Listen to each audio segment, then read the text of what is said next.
लोकराजा राजर्षी छत्रपती शाहू महाराज यांची जयंती शेतकरी कामगार पक्षाच्या शहर कार्यालयात उत्साहात साजरी झाली। यावेळी शाहीर पोवाडा, नाटक, एकपात्री प्रयोग सादर करण्यात आले।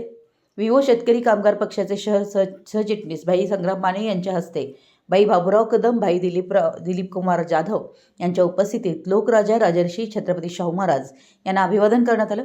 शाहूंचे विचार आजही समाजाला प्रेरणादायक असल्याचे विचार भाई बाबूराव कदम यांनी व्यक्त केले। अभिवादन कार्यक्रमानंतर भाई संताराम पाटील यांनी महात्मा ज्योतिराव फुले बोलतोय या एकपात्री प्रयोगातून फुलेंचा जीवनपट उभारला। शाहीर रंगराव पाटील यांनी राजर्षी शाहूंचा जीवनप्रवास पोवाड्याच्या माध्यमातून मांडला। कोल्हापूरच्या फिलिट अकॅडमी आणि स्वर्गीय स्व अकॅडमीच्या कलाकारांनी पुरुष आणि महिलांमध्ये वाढत्या घटस्फोटांवर भाष्य करणारं समतोल हे नाटक सादर केलं।